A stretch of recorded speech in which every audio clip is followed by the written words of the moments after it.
With companies staying private longer and alternative assets surging, gain access to the growth of private markets with the VanEck Alternative Asset Manager ETF, ticker GPZ. Investing involves substantial risk and volatility, including possible loss of principal.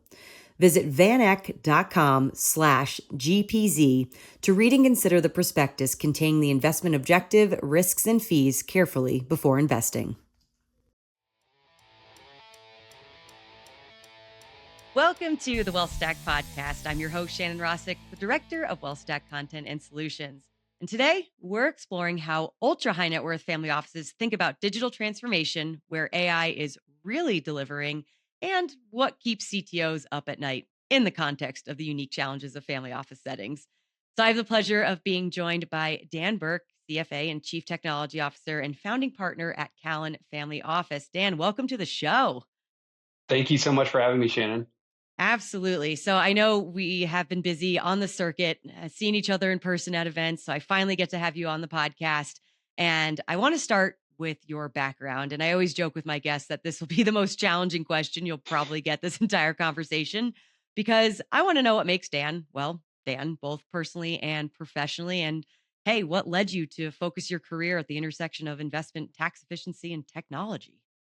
Yeah, it's not something that you necessarily think about when you fill out like those surveys in high school. And they're like, what do you want to be when you grow up? I think park ranger was my answer, and I don't exactly know why I wanted to be a park ranger. I guess I like being outside, and maybe like I don't know why, but that was what I was led to. My career, though, frankly, has focused really just on this one problem for the better part of 2 decades now. So it's kind of really interesting to look back over the different stops along my career. And I really would just describe it as a series of learnings from really trying to solve problems first from the investment side. So thinking about how do you be a good investor. My first role was as an investment analyst, a CFA, doing fundamental investment research, trying to pick stocks. So I learned a lot through that process. My second role was really as a portfolio manager, so working directly with families and thinking about what are the challenges of managing an ultra high net worth relationship. Like, what is the complexity and the need for customization? Kind of learned a lot from that. And then, thirdly, in our prior business before starting Callan Family Office, really had the opportunity to work at scale. So that was the first time of kind of thinking, how do you really combine the very complex, personalized experience and solution set for ultra high net worth? But how do you do that across a $50 billion business? And how do you do that inside a large financial institution? So at every step of the way, really just a learning, right? It was kind of how I approached all of these different problems. And I think the work that we do today for family offices at Callan Family Office is really the culmination of all of that. So that's sort of the boring side. Maybe on the personal side and the fun side, one of the roles I'm most excited about is I am an assistant coach for my third grade and kindergartners soccer teams. Ooh, that's a full-time job in of itself. Yeah, it's a full-time job. The Lightning Pegasus, it's a super cool name. And, just really is kind of the best way to spend a weekend is just watching these girls learn and grow, and just really fun. Oh, I love that. Some of my core memories are my dad coaching my soccer and softball teams. And as the weird horse girl representative on the call here, I have to support that Pegasus name. So well done. Yeah, absolutely. I had to learn Pegasus, alicorn, unicorn. I've got the whole thing down now. Oh, well, I mean, considering you're maybe moonlighting as a park ranger, maybe some of those things will come in handy. That's right. One of these days. All right. Before we go too far off on a tangent, though, if you wouldn't mind, just walk us through Callan Family Office. What's the mission? Who do you serve? And how does CFO ultimately differentiate itself versus other family offices or multifamily offices? Yeah, absolutely. So we started Callan Family Office, 23 partners of us in 2022. The founders of the firm, the leadership of the firm, we had all previously worked together at Abbott Downing, which was Wells Fargo's ultra high net worth practice. Together had built $50 billion business serving 600 families. So really kind of taking this ultra high net worth business and doing so again at a larger scale. The thought process behind launching Callan Family Office was just recognizing that it can be really hard to meet the really specific needs of these ultra high net worth families, really complex family offices, kind of within the confines of a very large institution, right? So there are a couple things that really stand out. Number one, kind of families of this size are looking for a lot more than just investment management. So certainly the investments are a really big part of what they're doing, but there are also things like obviously planning, bill pay, administration, large portfolios of alternative investments that they have built up over time that they need. Really services. How are we serving these families and accompanying their staff that they might have? And then also on the advice side, so thinking about the operating companies that many of these families still have ownership in, that might be driving a lot of the planning considerations, income tax planning, pre-liquidity planning. What should we be doing to try to maximize the value of company? And then thinking about that from legacy perspective, philanthropy, family office establishment and governance, really all of these things that don't necessarily fit neatly into the investment box. And so we really wanted to build a firm that could serve families across all of these dimensions. And then the last piece of it was really thinking about what is the experience and kind of how do we deliver that in a modern way, right? So thinking about, again, just all of the gaps that we kind of observed and picked up over the last 20 years. How do you build a comprehensive reporting engine so that families can sort of get their arms wrapped around all of this complexity? And how do we think through digitally delivering this information and signatures and all of these things? How do we do this in a faster way for them? Because the main thing they don't have is time, right? You just think about trying to manage all of this complexity. It all takes a lot of time, and ultimately, that's what we're trying to do for the families we work with. Great. Well, I appreciate that context. And one Yeah. of my favorite things about the WealthStack podcast is even though I talk to a lot of vendors and I'm on that side of things, some of my favorite conversations are with actual CTOs. So the folks actually dealing with the technology, building their stacks. So given your role, what exactly does a CTO at a family office mean in practice? And, maybe how is it different from being a CTO at a, say, large RIA or an institutional investment manager? Yeah, it's a good question. So I think probably the easiest way to say it is our job is to solve client problems. And I think if you kind of differentiate a firm like ours, we've got $7.5 billion of assets under management. We work with about 60 families. So each family is very large in terms of the assets and the complexity that they serve, but it's not a lot of families, right? So what we really are trying to do is kind of meet each family with the exact requirements that they have. So when I think about technology at a large firm, it's often a department.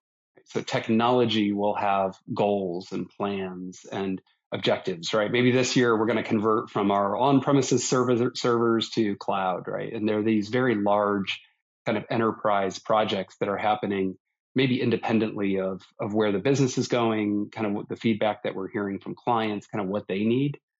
And so, really, our agenda is the agenda of the client. So they set our roadmap, they set our scope in terms of what do they need, what are they trying to solve for. And so, I really like the closeness that we have in terms of being really close to the problem. So I think that's kind of something that, CTO working alongside your partners and working alongside clients, it really is much more of a collaboration. That can lead to a lot of different things, right? So it's kind of nice to be able to set a 3-year roadmap and know exactly where you're headed and plan out these large scale projects. But we certainly know in order to be able to compete with larger firms, being nimble, being flexible, being able to say yes to things that our clients, historically haven't been able to get from a provider. That's really ultimately where we're going to make our edge. So we stack all of our resources, both technology and front office resources, against what the clients are looking for. Yeah, that makes sense. I appreciate the background. And Dan, I want to dive into our first segment that I call Stats All Folks to really get to the meat of what we're talking about here today. And of course, first topic, it has to be around AI because of course it is. And one of the stats that I came across was that 53% of family offices have invested in generative AI and less than 15% or so are using it for, forecasting, reporting or other internal operations. So I'd love to kind of hear your take on all of this. what accounts for that gap? What are the bottlenecks you see, and how does it impact your role at Callan? Yeah, I think there's a couple. I think there's a couple reasons for the gap. I think the big one, simply said, though, is just trust.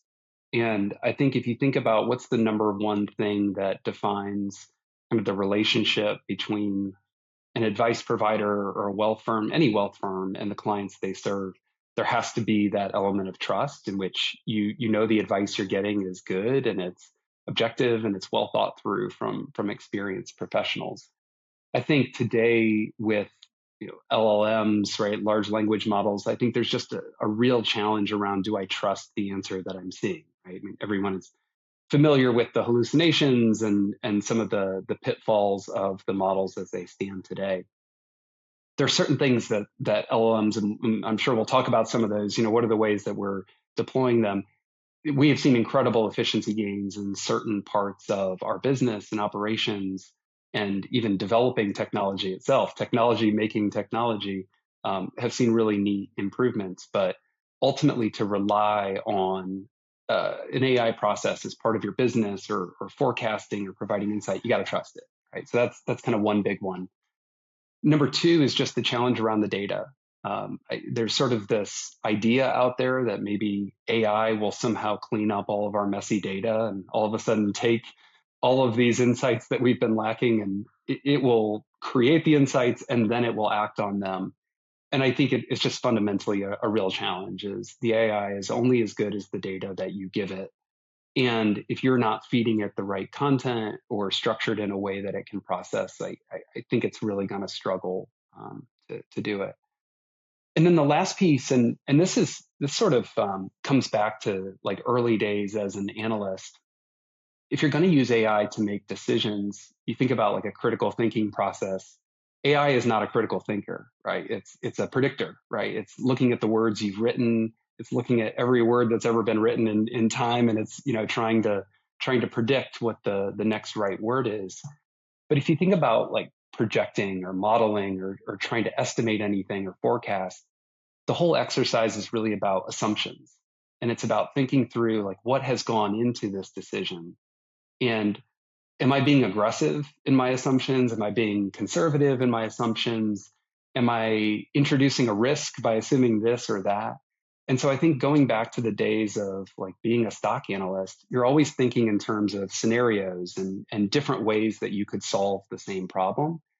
And I always kind of think about AI in that perspective, right? Like, what are the assumptions it's making? And those things are hidden. You don't know, is it being aggressive? Is it being conservative? What are the different options it considered?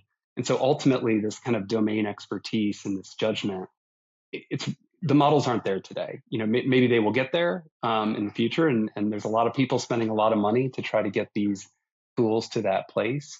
But I do think, in terms of actually relying on the AI to make decisions or provide advice, I think it's a long way away. I agree. I mean, they can't think critically yet. So Yet, asterisks, yeah, and yeah, we'll yeah. probably be revisiting this in a few years. Yeah. Don't. Yeah, I don't know what the shelf life of this podcast is, but I'm sure in 3 years from now, this is going to look silly. But I hope it does. I mean, I Mhm. think to the point around the pace of innovation, there's just so much happening so fast in this space, and I think we all hope that it will get there. Just today, I think that's where the gap is. No, that absolutely makes sense. So I'm curious then, how do you approach balancing innovation and risk? For example, at your firm, whether it's rolling out AI or new front office tools quickly for efficiency, but you obviously want to make sure that you have that control, human review or human in the loop, quality and compliance are maintained. So as a CTO, kind of what's keeping you up at night? Yeah, a lot. I mean, you talked about risk. The whole category of risk, I think, goes a couple different directions. So, one, just from a privacy perspective, I think about that Kitsis map, and I think about all of these different technologies that are out there, and I think about any RIA or firm trying to go through and build this stack. And the thing that always hits me is just the number of places you are putting your data, right? How many copies of your client's data are you putting out there onto the cloud? In every one of those places, like I think about all of the old accounts I signed up for using my password 6, 7 years ago, and you get an email that says this account, you completely forgot about, got hacked, right? Every one of those SaaS applications, every account that you're opening on behalf of your clients, right, in these different, everywhere you're storing their data is a new place to be attacked. And so I really do think from a privacy perspective and from a security perspective, that's probably the biggest threat that I think the industry faces. To your point around AI, obviously we all know the social engineering, voice mimicking. I mean, these things create real challenges for authentication, ensuring that we know the person requesting a wire transfer is our client and it's not a spoofed voice that has called us on the number. I mean, managing the risk and the cyber security for clients is probably the number one thing that keeps me up. I do think, to your point around how do we balance the risk? This may be a really boring answer for technology folks, but we tend to jump to technology as the answer for everything, right? There's a new tool that will do A, B, C, X, Y, Z.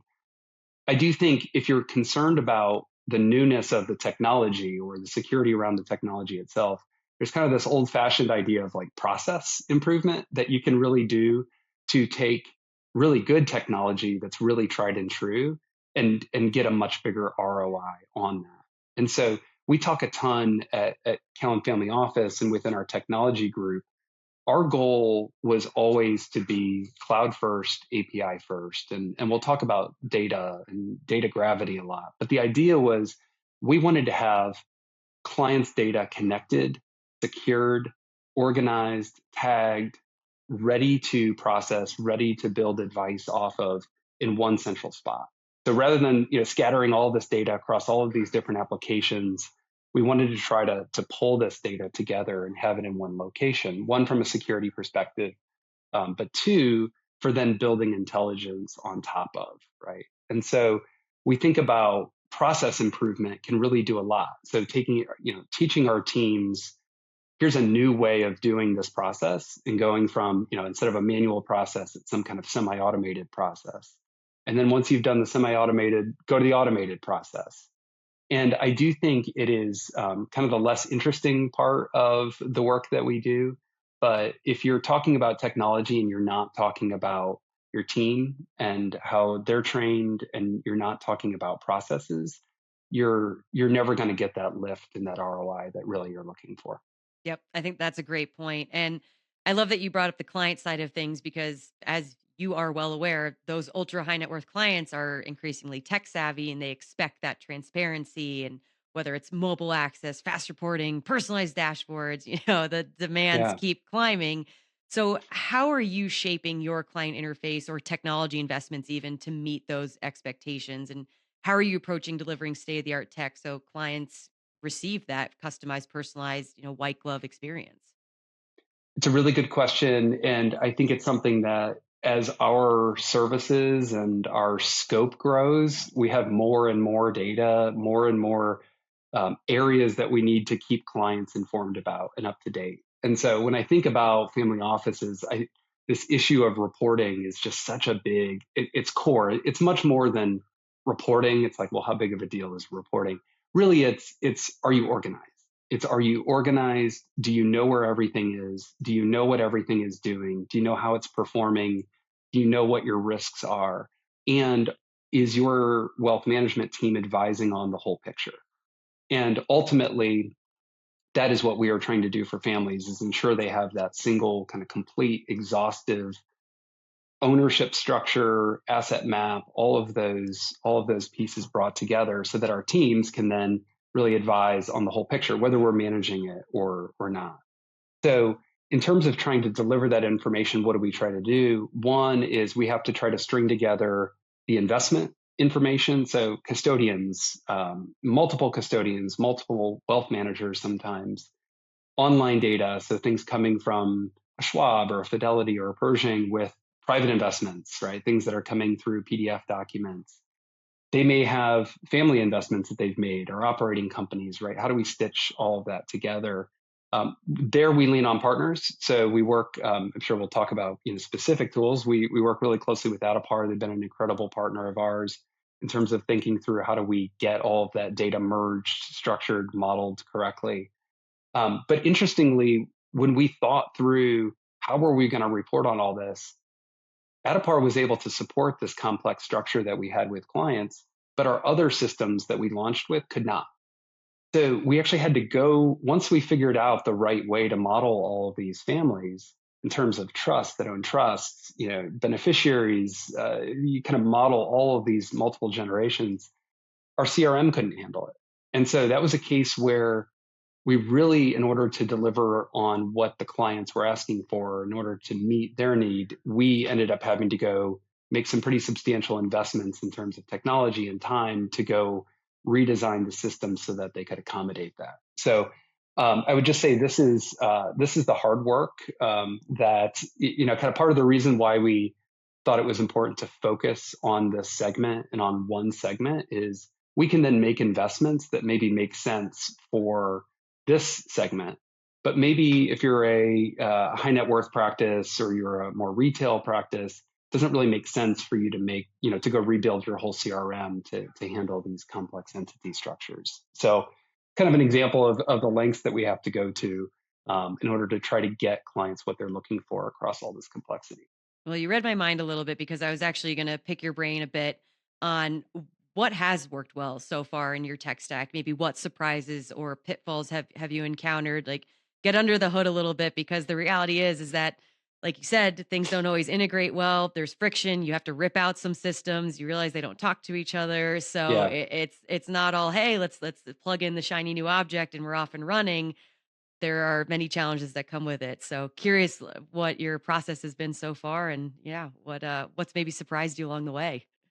You mentioned what keeps me up at night. One of the things that keeps me up at night is thinking about how do we stay innovative and how do we stay out on the leading edge. So that is one of kind of the core values of our firm and what we do, which is solving problems for clients. And that means kind of always using the latest and greatest that's out there, right? We want to, that's what our families expect is that we're bringing them the best capabilities. And so as you think about building technology, you have to build knowing that 2 years from now, we might take that piece out and we might bring a different piece in, right?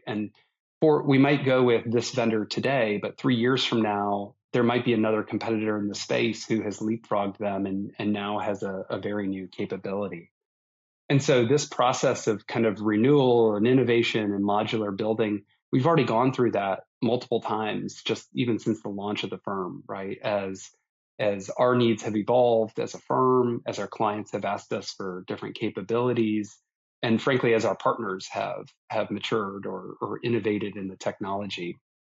So I do think our tech stack is not a static idea. To your point, it's not a one-time investment that we made 10 years ago and we're just gonna let it sit and mature. It's a continual evolution. But the core parts of the system and what has really worked well. I mean, we talked about reporting and Adapar is a key part of simplifying the data for our clients.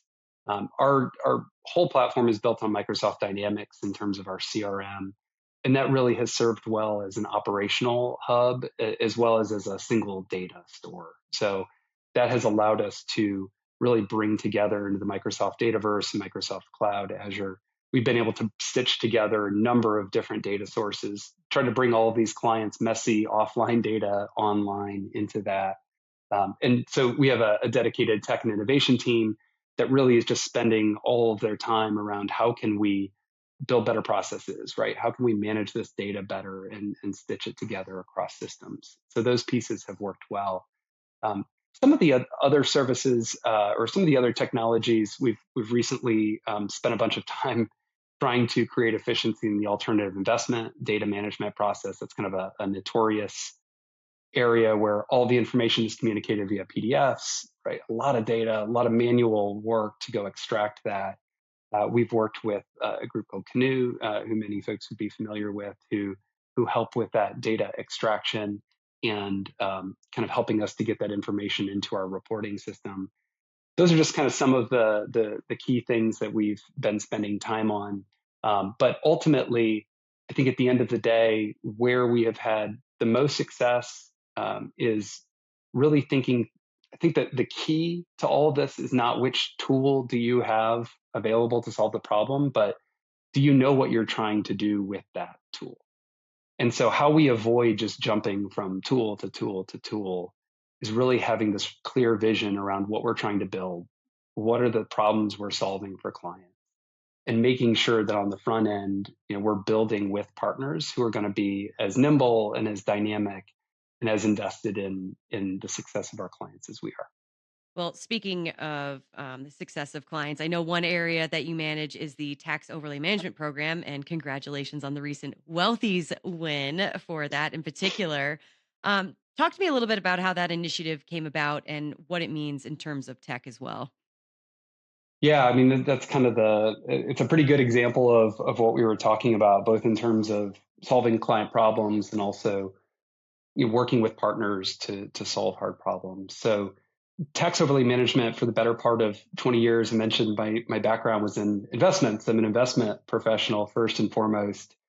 My work was around portfolio construction and tax efficient asset allocation, portfolio optimization, all of those fun things. Um, this work started 10, 15 years ago to think through how can we manage investment portfolios more tax efficiently? And there was a white paper I read that truly just the light bulb went off. It was Patrick Geddes and Lisa Goldberg from Aperio when they were back in Sausalito. They wrote this paper called "What Would Yale Do If It Were Taxable?" And I don't know if everybody has their career changed by a white paper, but I read that, and just for me, a light bulb went off. And you think about personalization as it relates to clients, and we think about trying to deliver good advice and good investment solutions. And it just struck me that so much of what we see done in the space is not taking into account the actual tax impact of each specific client in making these decisions. And so when we think about that, where does that show up? It shows up in planning to sell your business, the pre-sale process, making sure that your estate plans are in order, making sure you're structuring the business as tax efficiently as possible. So CFO has transaction advisory people there to help with that.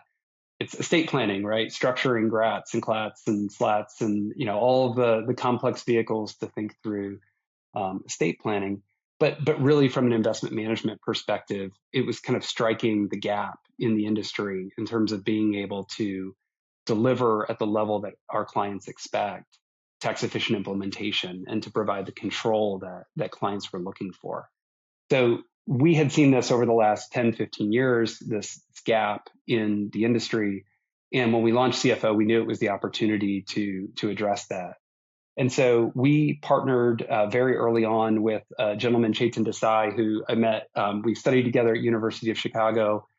We met in a class and ultimately led to Chetan joining us when we were at Wells Fargo, helping build our asset allocation processes with an after-tax lens. He later went on to work on the tax-managed SMA platforms at Allspring and in their REMI program. And then in 2022, coincidentally, he started his own firm. And so this was a really neat opportunity almost for, a new business within a new business, and thinking through how can we go build a solution to this, 20-year problem that we had been living with. So the neat thing about the family office space and the really neat thing that we see our competitors and others across the space do is everyone rises to meet the need of the client.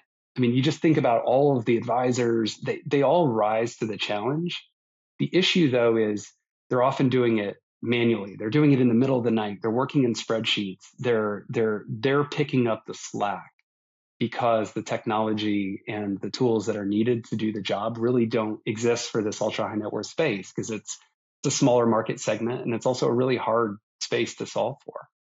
So what we wanted to be able to do was to deliver that experience and the outcomes that clients wanted on the tax managed side, but do so with a technology that allowed us to act quickly, right? A technology that allowed us to, really be responsive to client needs and give them that control.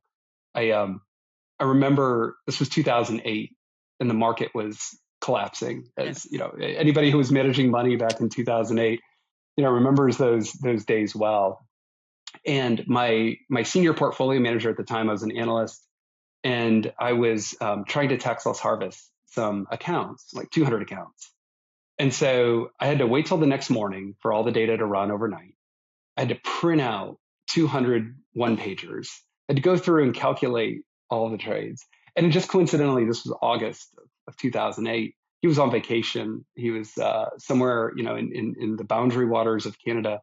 And so he was kind of like standing on a hill trying to get cell phone reception while I'm, hand calculating these numbers and trying to talk through a broken cell phone reception, trying to rebalance, an ultra high net worth portfolio. And it's kind of an extreme example of the lengths that folks will have to go to if they don't have the tools and the tech to really do the work that needs to be done.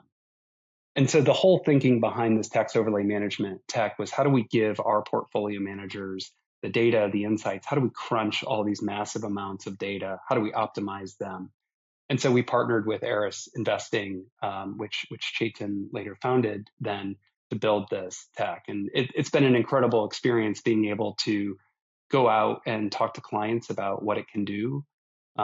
We just, you can talk through all the complexity of the tool and the power. But the best example I can give is we saw a case the other day where one of our third-party managers updated their model portfolio, and several clients had bought the security in the portfolio 364 days ago.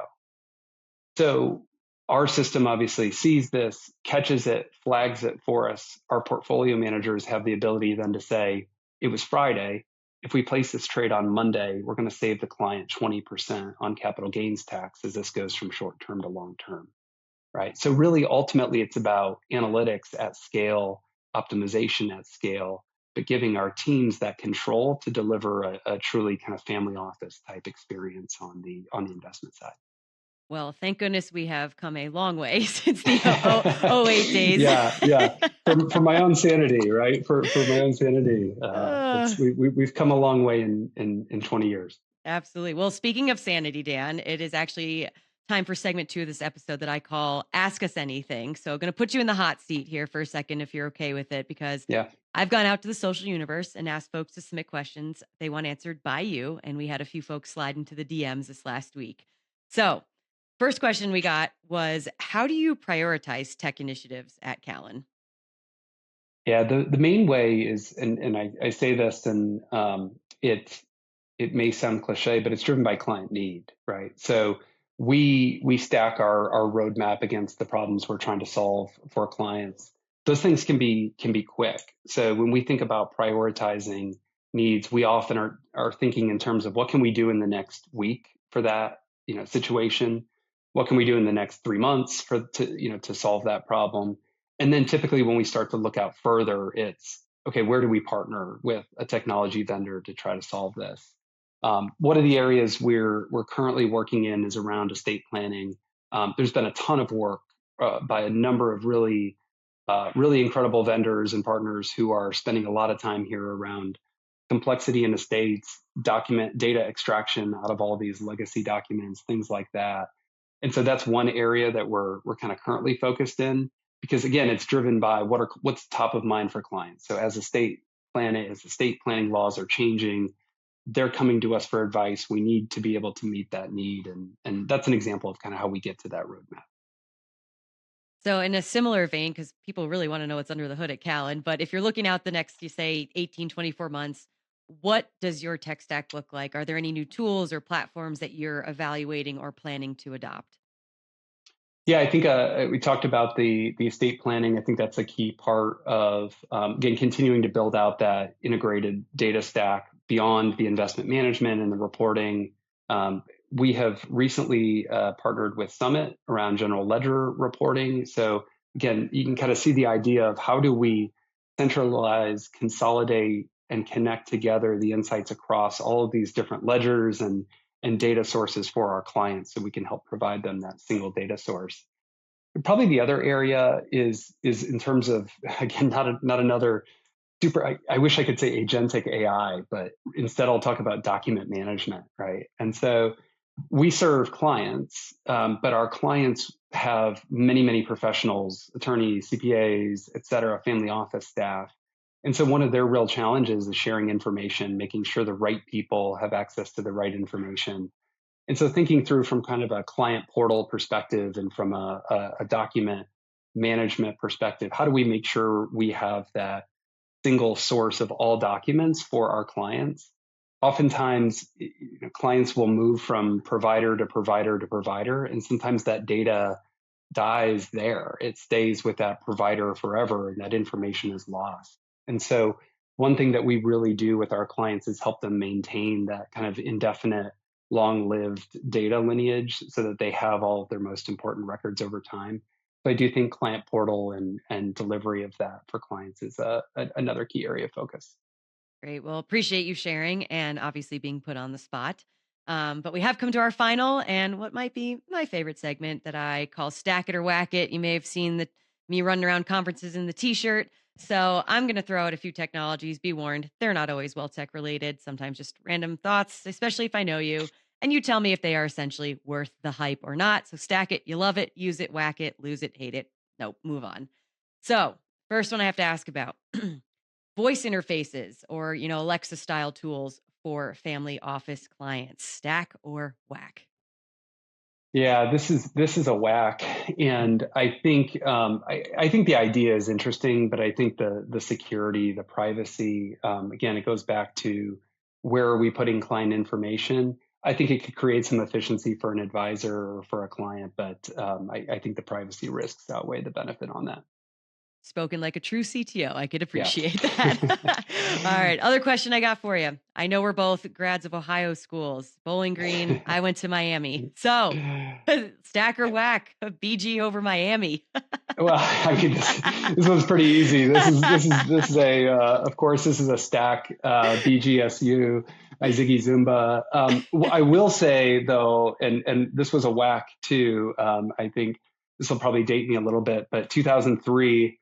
I remember sitting there at Bowling Green. There was a quarterback named Ben Roethlisberger for Miami University, Yep. who put on quite a show, and left all of us Bowling Green fans quite sad. So I Okay, appreciate you bringing that up and pretty sure that's reminding the me of that. last time Miami put on any type of show in the football realm. So That's fair. That's fair. That's very true. All right. Also a fair answer there.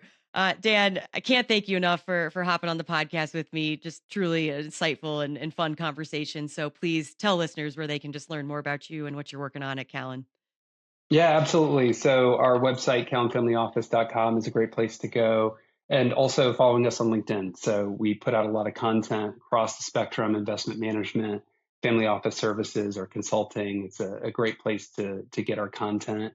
And we likewise thank you for having us on the podcast and the chance to tell a little bit more about how we do things.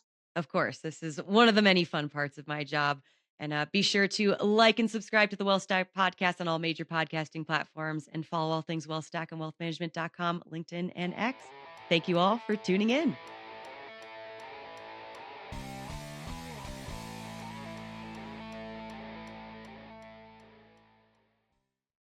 With companies staying private longer and alternative assets surging, gain access to the growth of private markets with the VanEck Alternative Asset Manager ETF, ticker GPZ. Investing involves substantial risk and volatility, including possible loss of principal.